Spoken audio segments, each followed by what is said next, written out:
రీసెంట్గా American media ఒక important report publish చేసింది. ఆ రిపోర్ట్ ప్రకారం యుఎస్ఏ మరియు ఇజ్రాయెల్ కలిసి ఇరాన్పై బాంబింగ్ చేస్తున్న టైంలో, అలాగే ఇరాన్ మిడిల్ ఈస్ట్ అంతటా అమెరికన్ సైనికుల్ని టార్గెట్ చేస్తున్న టైంలో పాకిస్తాన్ ఎవ్వరికీ తెలియకుండా ఒక మేజర్ మూవ్ చేసిందని అమెరికన్ రిపోర్ట్స్ చెప్తున్నాయి.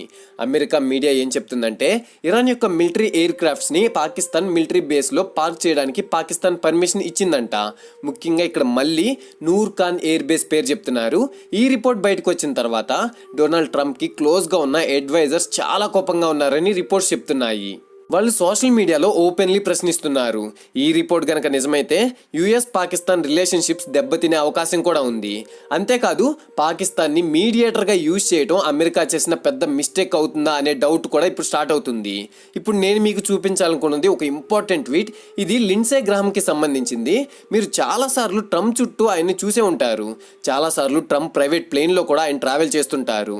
ఇరాన్ వార్ సమయంలో కానీ, వెంజులాపై యుఎస్ఏ ఆపరేషన్ జరిగినప్పుడు కానీ లిండ్సే గ్రాహం ఆల్మోస్ట్ ప్రతి మేజర్ జియోగ్రఫికల్ ఇష్యూలో ట్రంప్కి క్లోజ్ సపోర్టర్గా కనిపించారు.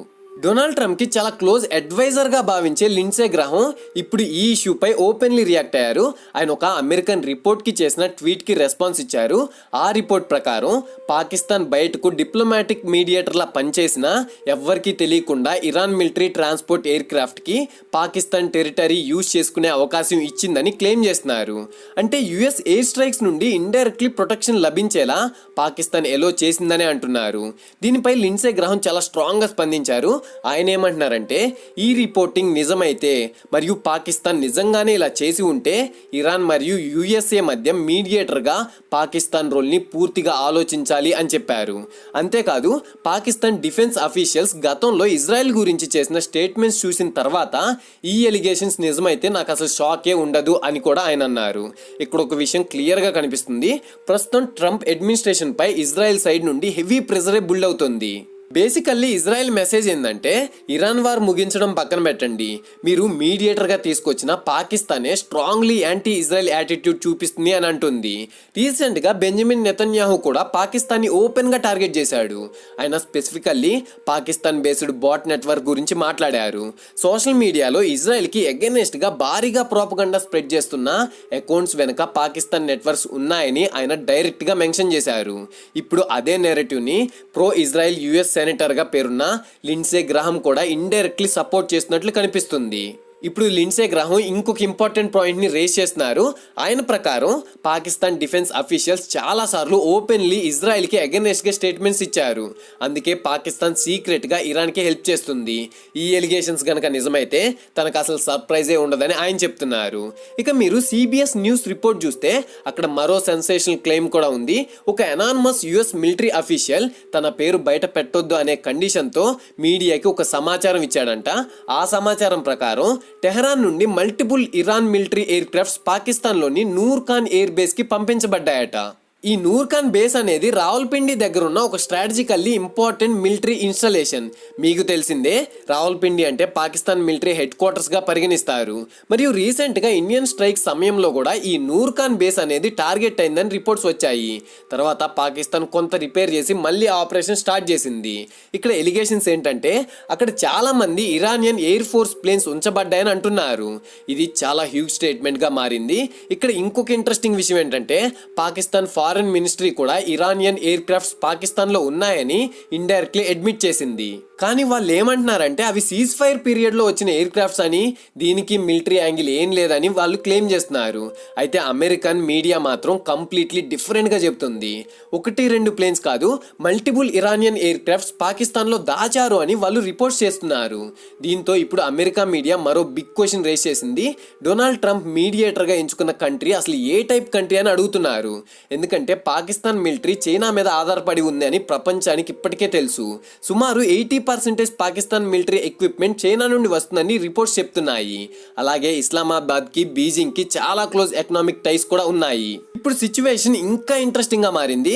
ఎందుకంటే రీసెంట్గా బెంజమిన్ నెతన్యాహు ఓపెన్లీ ఒక స్టేట్మెంట్ ఇచ్చారు. చైనా ఇరాన్ మిసైల్ ప్రోగ్రామ్కి హెల్ప్ చేస్తుంది అని ఆయన అన్నారు.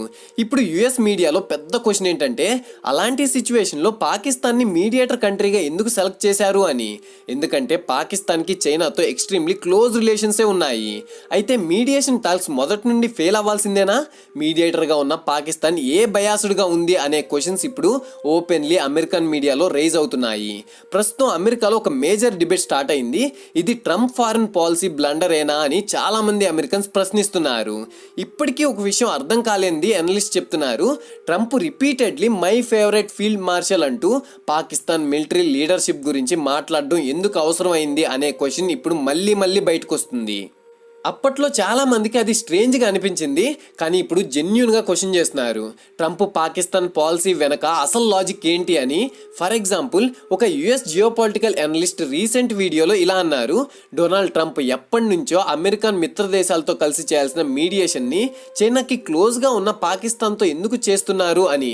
అంటే ట్రంప్ అడ్మినిస్ట్రేషన్ ఎందుకు ఒక చైనా లింక్డ్ కంట్రీ మీద నమ్మకం పెట్టుకుంది, మరియు ఆ కంట్రీ మీడియేషన్ ద్వారా వార్ ఎండ్ చేయగలదని ఎలా ఎక్స్పెక్ట్ చేస్తున్నారు అని ఆయన అడిగారు. ఆయన లిస్ట్ మరో ఇంట్రెస్టింగ్ విషయం కూడా చెప్పాడు.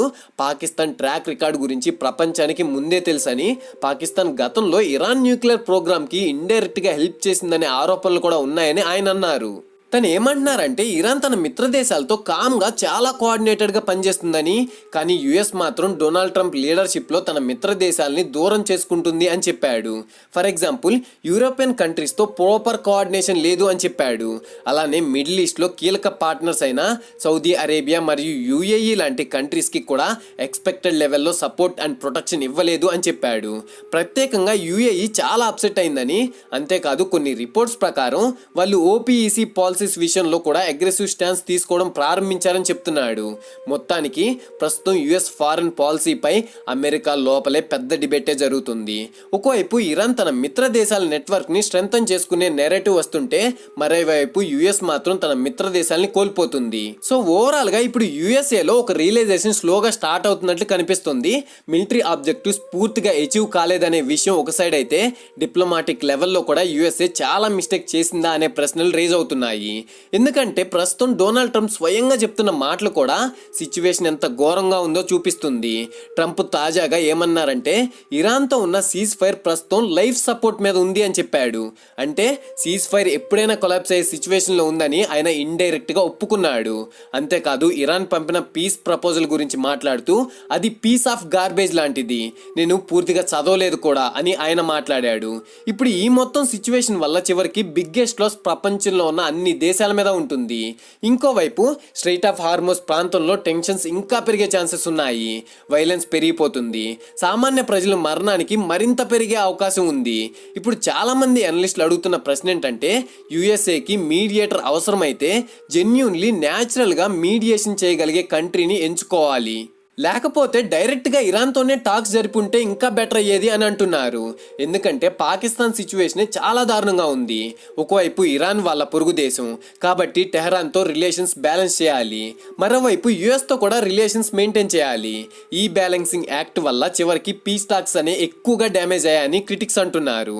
అందుకే ఇప్పుడు చాలా మంది బిలీవ్ చేసిన విషయం సీజ్ ఫైర్ మోస్ట్ ప్రాబబ్లీ ఫ్యూచర్లో కొలాప్స్ అయ్యే అవకాశం ఉంది అని. అలా జరిగితే తర్వాత ప్రపంచం మొత్తం ఒకే ఒక్క క్వశ్చన్ అడుగుతుంది, ఇంత వాల్యుబుల్ టైం ఎందుకు వేస్ట్ అయింది, ఎందుకు ఇస్లామాబాద్ మీడియేషన్ పై అంతగా డిపెండ్ అయ్యారు అని. చివరికి ఇప్పుడు పాకిస్తాన్ మీడియేషన్ రోల్లో ఒక స్ట్రేంజ్ బయాస్ కనిపించిందని, పాకిస్తాన్ తన సైడ్ నుండి పబ్లికల్లీ న్యాచురల్గా కనిపించిన సీక్రెట్లీ ఇరాన్కి హెల్ప్ చేసిందా అనే డౌట్స్ ఇప్పుడు మరింతగా స్ట్రాంగ్ అవుతున్నాయి. ఒకవేళ పాకిస్తాన్ ఎక్స్ప్లెనేషన్ ఇస్తే వాళ్ళు ఇలా చెప్పొచ్చు, పాకిస్తాన్కు వచ్చిన ఎయిర్ క్రాఫ్ట్స్ డిప్లొమాటిక్ పర్పస్ కోసం వచ్చాయని, సీజ్ ఫైర్ టాక్ సమయంలో డిప్లొమాట్స్ ట్రావెల్ కోసం ఉపయోగించబడ్డాయి అని. కానీ అమెరికన్ మీడియా మాత్రం కంప్లీట్లీ డిఫరెంట్ స్టోరీ చెప్తుంది. వాళ్ళ ప్రకారం US defence officials privately accept చేసిన విషయం ఏంటంటే, యుఎస్ఏ ఇరాన్ ఎయిర్ క్రాఫ్ట్స్ని టార్గెట్ చేస్తున్న టైంలో పాకిస్తాన్ చాలా ఇరానియన్ ఫైటర్ జెట్స్కి షెల్టర్ ఇచ్చిందని, అంటే పాకిస్తాన్ టెరిటరీని టెంపరరీ సేఫ్ జోన్లా ఉపయోగించి ఉపయోగించబడ్డారనే ఎలిగేషన్స్ ఇప్పుడు బయటకు వస్తున్నాయి. దీంతో ఇప్పుడు చాలా మంది జెన్యున్ గా ఒక క్వశ్చన్ అడుగుతున్నారు. పాకిస్తాన్ నిజంగానే వారిని ఎండ్ చేయడానికి మీడియేషన్ చేసిందా, లేక టూ సైడ్స్ తో బ్యాలెన్స్ చేస్తూ తన ఓన్ ఇంట్రెస్ట్ ప్రొటెక్ట్ చేసుకుందా అనే క్వశ్చన్ అడుగుతున్నారు. సో ఓవరాల్ గా సిచ్యువేషన్ చాలా అన్ఫార్చునేట్ డైరెక్షన్ లో వెళ్తున్నట్లు కనిపిస్తుంది. ఇది ఫ్రెండ్స్ ఇవాళ వీడియో. ఫ్రెండ్స్ ఈ వీడియో కనుక మీకు నచ్చినట్లయితే వీడియోని లైక్ చేసి మన ఛానల్ సబ్స్క్రైబ్ చేసుకోండి. అండ్ నాకు సపోర్ట్ చేద్దాం అనుకుంటే కనుక ఈ వీడియోని మీ ఫ్రెండ్స్ అండ్ ఫ్యామిలీకి షేర్ చేయండి.